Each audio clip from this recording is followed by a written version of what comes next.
Chicken Sukka is very dear to every Tulu Nadu household and is a vital component of our cultural identity and plays an important role in preserving and celebrating the community's culinary legacy. Every house has its own style of making chicken sukka with few ingredients here and there. This is our version and it tastes absolutely delicious. So let's dive into the recipe.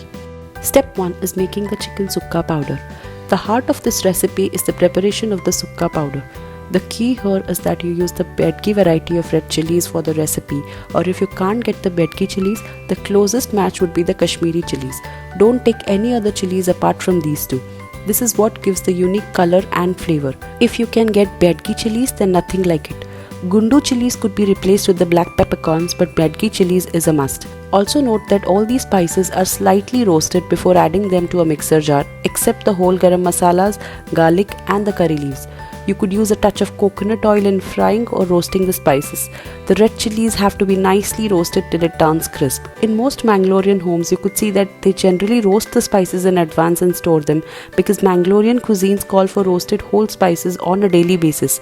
So to save time, Mangalorean households will have roasted spices stored in containers just to save time every day in roasting them. Also, garam masala is optional in this recipe.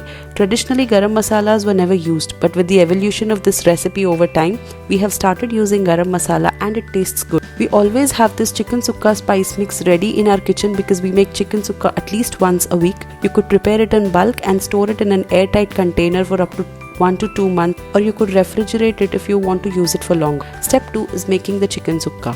Here we've taken around 2.5 kgs of chicken, and for that, in a kadhai, take 4 to 5 tablespoons of coconut oil or ghee or a mix of both of them, and add around half teaspoon of fenugreek seeds, 1 teaspoon of cumin seeds, and around 1.5 tablespoons of crushed ginger and garlic. Fry it for around 30 seconds till the raw flavor goes away. Now add around 15 to 20 curry leaves. Mangalorean recipes calls for a lot of curry leaves.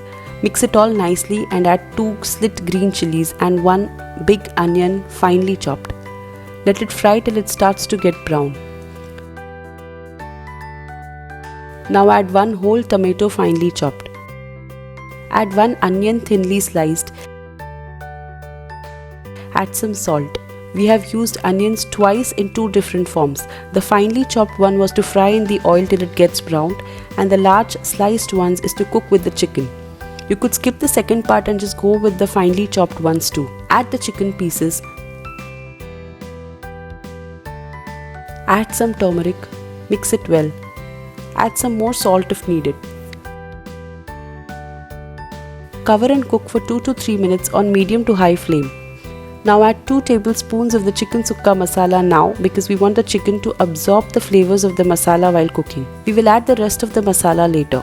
If we add all the masalas in the beginning, it will absorb all the moisture from the kadai and get very dry and start sticking to the pan. After 15 minutes, add the rest of the chicken sukka masala and mix it all well.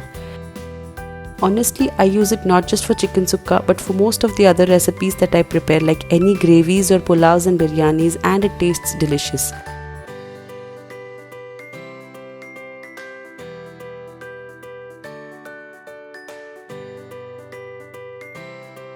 In the meantime, lightly roast around 2 cups of freshly grated coconut and put it in a blender and pulse it for 2 to 3 times.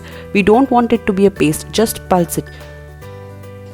Now add the coconut to the chicken sukka in the end once the chicken is cooked and mix it all well. Switch off the flame and the chicken sukka is ready.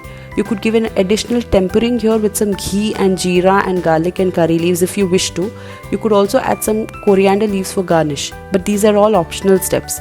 Some people also like to add tamarind pulp while making the sukka, but we don't add it as we've used tomatoes here. Enjoy Mangalore Chicken Sukka, a dish that goes beyond flavors. It's a taste of Mangalore's cultural heritage where every ingredient tells a story of tradition and culinary richness. Do try this recipe out and let me know in the comment section about your opinions. If you have any doubts, please leave them in the comment section below. If you like the video, then subscribe to my channel, press the bell icon and do like, comment and share the video. Thank you.